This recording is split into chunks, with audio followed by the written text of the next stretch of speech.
Hey Josh, welcome to our fireside chat. It's good to see you again. Josh is the CEO of Problem Space, and today we are going to be discussing the agile mindset. And particularly, I think I'm going to be sharing the the topic of discussion, below how to prepare for change, developing an agile mindset in business and life.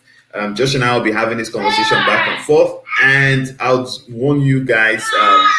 My kids are in the background making some noise. Again, I try my best possible to put them in check, but please do expect them to come in and out during the conversation. Josh, I'll hand over to you. All right. Well, let me kick in then and take the reins for a moment, but I'm gonna kick it right back to you. And Sure. we'll just have a conversation, right? So for me, this is so important because having an agile mindset is something that I've learned without that specific vocabulary like agile, but it's something I developed, I want to say about 11 years ago when I first started learning about what that means and why it's important to be agile. Again, without that vocab. But tell me, Russell, I almost called you Russ. Why is it important to develop an agile mindset? What's the deal? Why are we even having this conversation? Why is it important to do that? Well, thank you, Josh. Having an agile mindset is something that's really important because the terminology has been around for about 20 odd years now. But the thing about the mindset is it tells you to think big but act small. It allows you to do things. How do I explain this better? Um, to quickly get feedback of whatever you're working on instead of going the whole route of trying to build it. You are building a house, for instance. Why not you start with a room?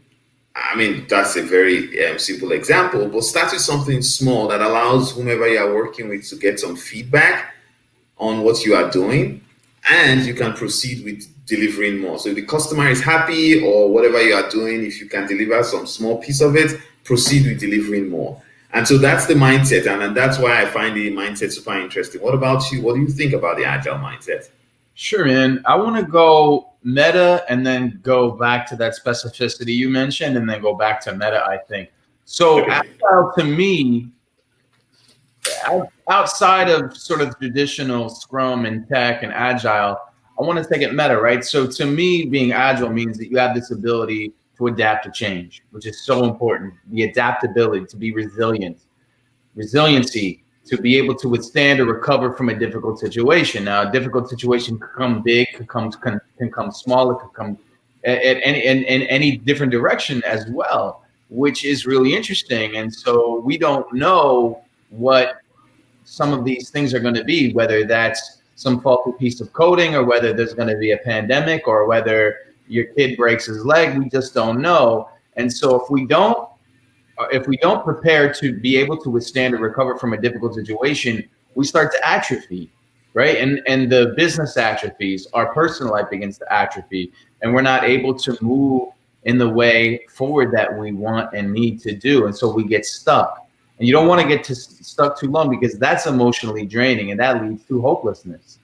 Truly, it does, right? So if you're stuck and you start to think, well, I have no way out of this problem that I have, whether it's I can't figure out how to train or recruit new members to my team, or I can't get people to deliver deadlines, or I can't have an open conversation with my mother or my partner or my spouse, you start to feel drained, and then there's this hopelessness, and if you don't have the right mindset or the healthy mindset around adaptability, then you might start to take it personally, or you might start to isolate, right? And so in a working environment, an agile mindset, going back to a little more specific also, which I love, and this to me is important for self outside of the workplace and also for self and the team in the workplace. But it includes like respect for yourself and for others. There's a collaborative nature to it. There's a focus on improvement, which is so important. And it's something I want to maybe dive into later if the conversation goes that way. Uh, Pride and ownership, delivering value,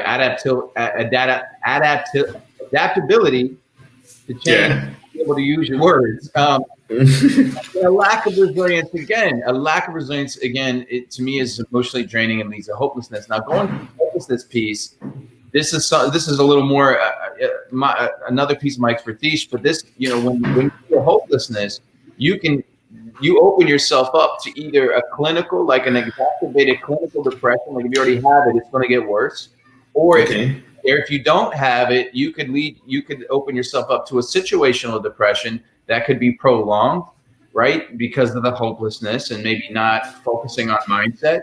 And so whether it's the clinical kind or whether it's the situational kind, depression is the leading cause of disability around the world. Around the world, depression is the leading cause of disability. So we can mitigate many symptoms and outcomes of depression and subsequently hopelessness by preparing in advance for it. So that to me is why it's important to develop the mindset, whether that's in business or in life. It's to prevent hopelessness. It's to become resilient and to adapt to change and to just keep it moving while also owning the thing that we're moving through and understanding, hey, like this doesn't mean this difficult situation doesn't define me. I get a chance to solve this problem and sort of choosing life and choosing business as an adventure rather than something that we have to do. Um, I'll distill exactly what you said. My understanding of the agile mindset is, a set of attitudes that support more like the working agreements or working environments between people. It involves, to your point, collaboration, improvement, where they are getting to improve, they are getting to learn from the process of improving and collaborating together. It involves the situation where, regardless of the challenges that they face as individuals or as a team, when the unexpected happen, which many a time does happen, they can bounce back, get back on track, deal with that eventuality, and move along. So that's my understanding of how you describe the agile mindset. Yeah, I think that's a good distillation. I wanted to, in my answer, I wanted to go business and life, and so I think for me, checking that out and your definition and distillation, I think it's good. I'm also reading this book about change management right now, managing transition, and the book itself really focuses more on the business and the workplace. But Okay. I can translate in my head like how is this applicable both to my life, my day to day outside of work, and how is this applicable in work as well. So I think it's cool to be able to sort of make semantics work in both ways because an agile mindset to me is something you definitely bring to work, or you can and you should. It's a really good idea to do so. And then of course I want to see how it applies to my life too. So I think and really that work life balance thing I think is important. But then also like if you do something like a job or something, even if you don't love it, but you find there's purpose in it and you find meaning in some way, whether it's as simple as feeding your people or if there's something broader to that. I think having bringing that mindset to that is so very important. So Josh, thank you for sharing that. I mean, this brings to mind a thought I've often heard people say when they say, "Oh, all you just need to do is have the agile mindset." I hear that all the time, but again, it kind of discounts the need to plan, at least to some capacity. From your perspective and from your experience, why do you still need to plan for change even when you have the agile mindset? Why is that important? yeah, I think and to your point too, and I want to dive into that, but it's like have an agile mindset. Just be happy. Stop panicking. Feel better. Like, does that ever work? No, of course it doesn't. So I think that just that thing that you brought to light is important. But why is it important to prepare for change or to plan? Because change is inevitable. It's going to happen no matter what, whether we like it or not, whether we're kicking and screaming or not. And so, truthfully, the plan you put in place ultimately is going to be partially or completely useless because we can never completely prepare for a future because it's probably not going to exist, but it's still important to plan. But what you will have done is you will have prepared for multiple scenarios. So that kind of presentation or preparation and training will be helpful by giving we some clues as to how to move forward with the present change that you're experiencing. And so it's also important. Now, this is huge. Why is it important to prepare for change? This to me is even more so than planning the processes. It's important to prepare not just the physical processes, but the psychological repercussions of the change as well. So we're decent. We're decent. We're not great as a species, as workers. We're decent at prepping for the processes, but we're pretty awful at the psychological preparation. So even good, healthy change like moving to a dream house, the new promotion that you want, getting married, if that's something you want to get married to, there needs to be an acknowledgement of giving up something of the old, embracing the new, and then learning to grow in that middle ground between the old and the new, right? Sometimes the change between old and new involves the process of grieving. You're not going to hear that too often when we talk about agile mindset or change management, really. But there's loss, even if the gain is positive. Look at COVID, for instance. Lots of people are grieving right now, and they don't even know it. They don't even know it. And I'm only going to list a couple, but those 7 stages of grief: anger, denial, bargaining, acceptance. And I think that's why we see so much despair, depression, isolation, acting out. Individually and collectively, many of us haven't seen this kind of disruption or multiple major changes in our lives ever, right? And so it's hard to deal with. But if we knew consciously that we were grieving, then we could implement the necessary coping skill or mechanism or change management tool to handle it. So that's why we prepare for change. We do so. I love now on the processes side, I love going back and looking at Michael Jordan, right? Looking at, or even a Kobe Bryant. Like I was watching his Netflix special, the Jordan one. And just the fact that like he practiced so much and so intensely and so hard. Yeah, you're never going to see every situation that you practice for in a game scenario, but he was able to envision and see himself rising up and hitting that jump shot or dribbling around his back or dunking or whatever, passing to a teammate. So you prepare for that, prepare for the processes so nothing surprises you, so you have that confidence.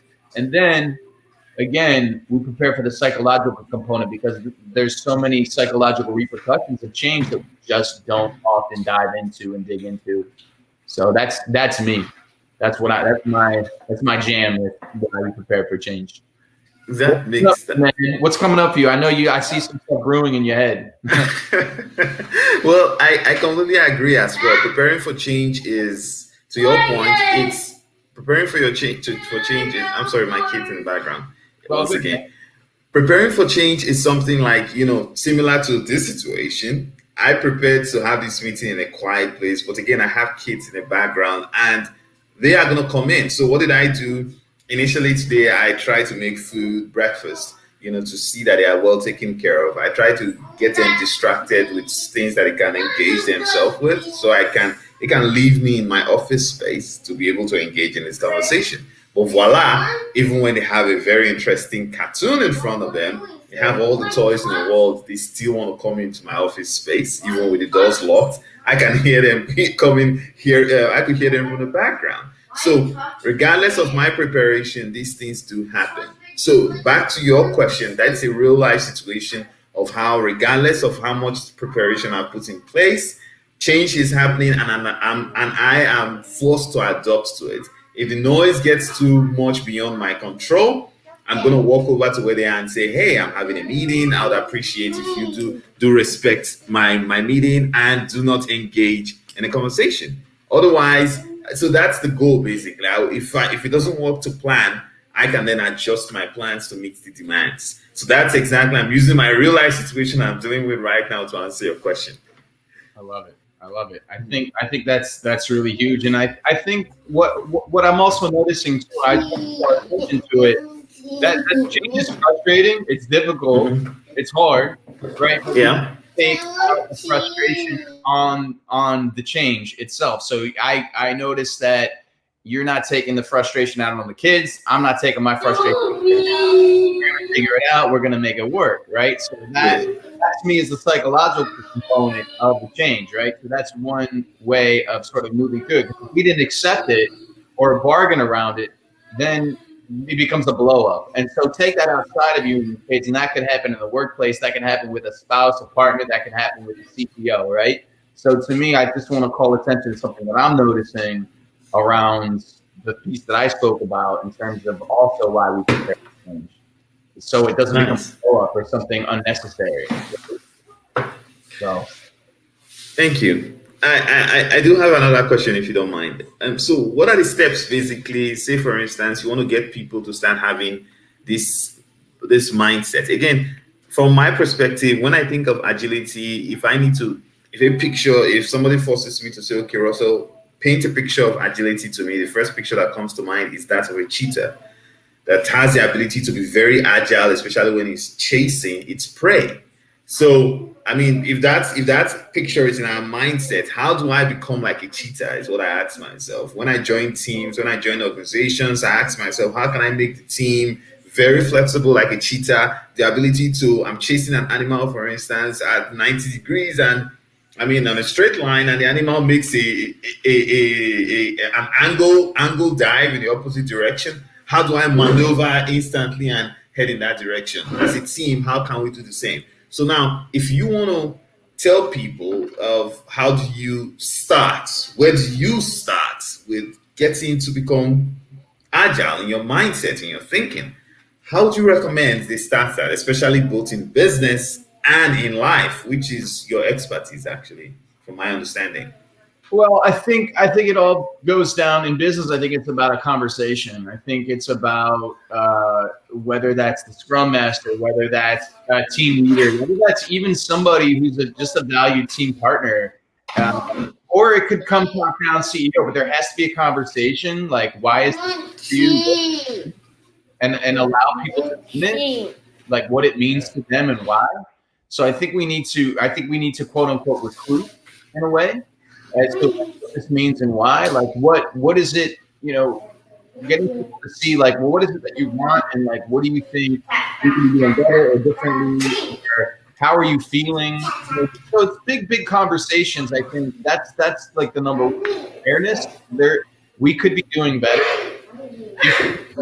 And so that to me is like where the conversation starts in business. It's having a big conversation and getting someone to sort of own that and then recruit. On in life, I think it requires some self work, some self knowledge. I think it starts with self education. Uh, go, going down the rabbit hole of I'm trying to constantly improve myself. Like what could what's a way that I could be doing this in my life, and trying to figure out what resilience means. And so it could be agility, it could be resilience, it could be talking about your mental health. And I don't mean the struggle side, I mean the positive, healthy side. So it could be that, because agile, semantically speaking, to me, we speak the same language, but we're using different words. So it could be mental health, it could be resiliency, as long as we're constantly improving and working on ourselves. So I think in that sense, it's hard to initiate that in life, because there isn't really, for someone to do the internal work. It can be difficult to sort of bring everyone on board. The only thing I can really think of outside of a school system would be to have public health campaigns about it. And I think we're a little ways away from that, being that our public health system in the United States is being stripped apart. So a little right around that. What are you thinking in terms of people? I completely agree with you. If I understand some of the things you just said, or rather, if I understand your question very well, you are saying how do I, where do people start with the mindset, right? Developing the mindset. On the business side, the business leaders and team members, let's say within an organization who are building incrementally, whether it is software solutions or whatever they are working on. I think the first step to start is understanding that we can get value as quickly as possible if we think about it differently.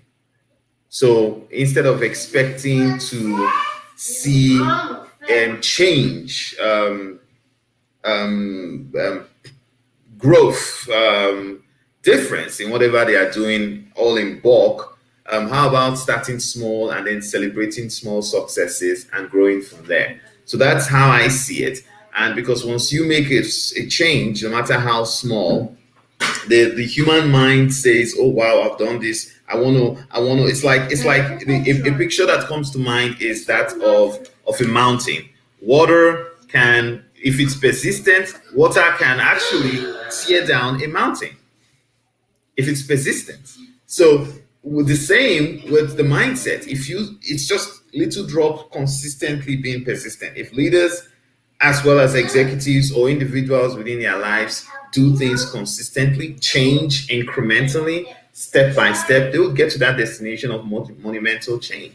So that's how I think you could do this. A step at a time, very small and continuously, persistently making those changes. Beautiful. Persistence to me, I think I love that word. I love where you went with that. Uh, I want to go. I want to go. I want to ask you a question, and I think this is probably our final question. But what can we do as an action step, whether that's you and me or the listener, the listener, the viewer, the listener? What's an action step toward developing an agile mindset? What's an action step? Let's take action, right? So are you talking about business or life or generally? Well, whatever that means to you. You take it in whatever direction you want to. Okay. So since it's about change, since it's about being flexible, I would say for you as the watcher, as a listener, or the person viewing this video, just be open to the fact that things would. There's a famous quote I love. I can't remember the exact words right now, but it says, "If something is bound to go bad, it will. If something wrong would happen, something like that. If it's gonna go wrong, it will. The question is when." So, for instance, if there is water on the floor, for instance, you live in your house with your family and your kids, and there is water on the floor, and you are like, nobody's going to trip on it. Well, if there is a possibility that somebody can trip on it in the first place, it will happen. The question is when. If that water stays there for 3-4 days, it doesn't dry up, it could happen, even if it doesn't happen on day one.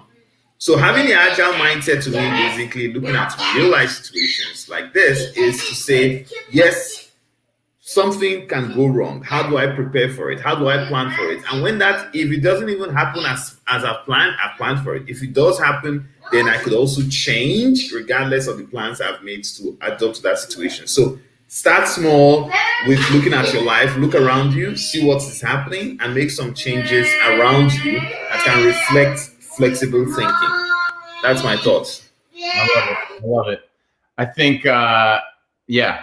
I think starting small. I think for me, I'm thinking like educating oneself on agile in general. Like, what does it mean? What are the definitions? And I think that goes towards constant self-education as well. I think that to me is an agile mindset. If we're constantly working towards self-education, and you don't have to be in school, but someone who's constantly in the pursuit of knowledge is probably going to be pretty resilient. They're probably going to be pretty agile. And so self-education, whether that's like upskilling, learning a new language, developing skills to volunteer around something you're passionate about, and then sort of taking a little more maybe meta or a little more to the personal, but also becoming agile. Paying attention to your mental health at home and in the workplace. I mean, I had a conversation about mental health in the workplace last week on a Zoomcast, and it was a really big conversation, and so we can focus on that as well. And I'm not talking about just the struggle side. I'm not talking about mental illness per se, but the preventative side, like learning psychology, developing empathy, critical thinking, exercise, healthy eating, components, all those components of mental health that make sense to you and what works for you. So agility, having that agile mindset, I think really it's about constant self-education. I think that's what we need to constantly be doing. So, yeah. Nice. Constant education. I like that. Thank you. So how can they find more information about problem space, and what would you tell the listeners to do after this? What would you like them to do? Oh man, I would say share this bad boy, share this video, let people know about it. I think there's some juicy stuff. Russell had a lot of good things to say. Hopefully I did too. But share this and let people know about it. We're really just doing this, I think, as a service and to be of service and be helpful. it's not always about the dollar or the income and stuff like that. So we really just want to toss out some good vibes and some good stuff into the business world and in your personal lives. So share this. Go to problemspace.com and check out this. And there's we have a global summit that we did about a month ago, back in the summer of 2020. And then ideally we'll be doing more of these, whether it's just the two of us or with other leaders and things like that. So check that out, problemspace.com, and share this video and say hi, and also sign up on the email list, because that's going to be one of the easier ways that you can stay in touch with us. We have a blog that's coming out that's mostly short form, but there's going to be some other stuff happening in there too. And then again, you'll find these videos. So hopefully we can just keep providing value and being helpful, and that's the deal. That's what we're up to. Thank you once again, Josh Rivedal. It's a pleasure having you around. Have a good one, and have a good one, guys. Thank you. Love you. Yeah, bye-bye.